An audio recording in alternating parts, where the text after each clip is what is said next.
आज पढ़ने वाले हैं व्यंजन संधि के बारे में। और व्यंजन संधि से जुड़ा हुआ जो मसला है वो देखें तो हम 7-8 नियम हैं इसके, जिसके अंतर्गत इसको हम आसानी से समझ सकते हैं।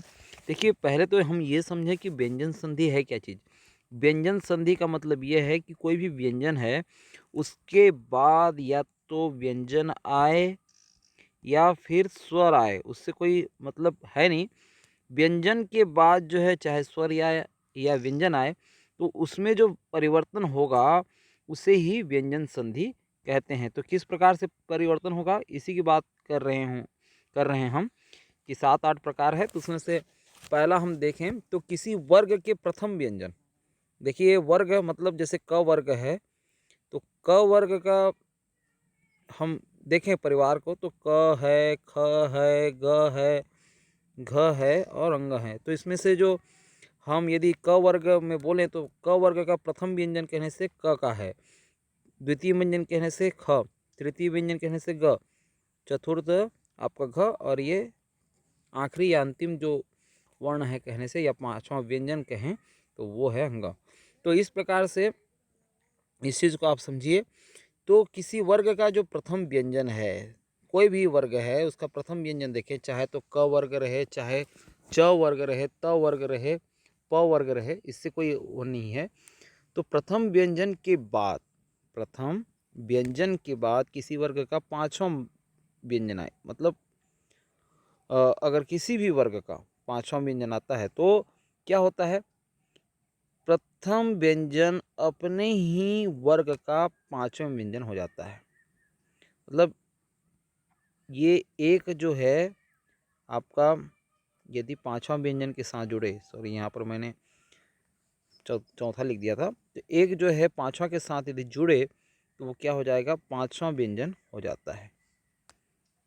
आपको ये समझ में नहीं आया होगा। जैसे वाक, वाक का क्या है, क प्रथम व्यंजन है, और वाक का जो है यदि मैं से जो है, यदि क्या हो, जोड़ हो, उनके बीच में मेल हो, संधि हो, तो क्या हो जाता है, ये पांचवा वर्ण हो जाएगा किसका, क का। तो ये इस प्रकार से हो जाएगा वांग, है ना, वांग, और ये मैं, ये पांचवा हो गया, क वर्ग का पांचवा है ना।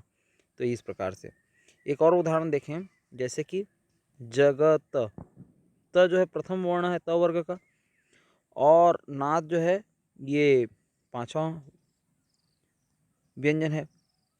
अब इसके साथ ही जुड़ेगा तो त का क्या होता है, त का जो पांचवा है न, उसके साथ जो है क्या हो जाएगा, ज ग, यदि न आधा हो गया, और ये फिर है नाथ, जगन्नाथ। तो इस प्रकार से है। तो ये आप पहला नियम जो है अच्छे ढंग से आपको जानना है, कि जो किसी भी वर्ग का प्रथम व्यंजन के बाद यदि किसी वर्ग का पांचवा व्यंजन आए तो जोड़ करके क्या हो जाता है, वो पांचवा व्यंजन हो जाता है। तो ये व्यंजन संधि का पहला नियम है। ठीक है, अब हम दूसरे नियम के वो में जब चलते हैं, तो हम एक पन्ना हम दूसरा एक रखते हैं। यदि किसी वर्ग का जो प्रथम व्यंजन के बाद अगर किसी वर्ग का तीसरा व्यंजन आए या चौथा व्यंजन आए, ठीक है, पहले क्या स्थिति थी कि प्रथम व्यंजन के बाद पांचवा व्यंजन आता था, अभी तीसरा और चौथा है। या फिर हम देखें कि कोई स्वर आ जाए, एक और है स्वर, या देखें हम अंतस्थ अक्षर, जिसमें से य र ल व की बात हो रही है, अंतस्थ यही है, य र ल व यदि आ जाता है प्रथम व्यंजन के बाद, तो उसमें क्या होगा, प्रथम व्यंजन का जो है जो तीसरा, अब उसकी ही वर्ग का, अपने ही वर्ग का यो हो जाएगा, तीसरा व्यंजन हो जाता है। अब एक उदाहरण के तौर पर हम देखें दी क, कि क क्या है, आधा क, ये प्रथम व्यंजन है क वर्ग का। अब दर्शन, तो त वर्ग का ये दर्शन जो है तीसरा वर्ण है, देखिए त थ द ध न, तो तीसरा है ये द। तो पहला का द के साथ जो है मेल हो रहा है, तो क्या हो जाएगा, क का जो है तीसरा, क का क्या हो जाएगा, फिर ये दी ग, है ना, आधा ग होगा, और ये फिर दिक दर्शन क्या हो जाएगा, दिक दर्शन, इसीलिए तो दिग्दर्शन हुआ है ना, दिक धन दर्शन बराबर दिग्दर्शन। ये ग क्यों हुआ? यही नियम है कि प्रथम के साथ यदि तीसरा का मेल हो रहा है तो तीसरा व्यंजन हो जाता है। तो ये आपको जो है पता चल गया होगा। ठीक है, ये दूसरा नियम है व्यंजन संधि का। तीसरा नियम की हम बात करें कि यदि किसी वर्ग का पहला व्यंजन हो और हम दूसरे शब्द के जो आदि में माने प्रथम में यदि ह देखें, ह, तो क्या होगा? पहले व्यंजन का अपने ही वर्ग के साथ अपने ही वर्ग का तीसरा व्यंजन होना पड़ता है, मतलब ये तीसरा हो जाएगा।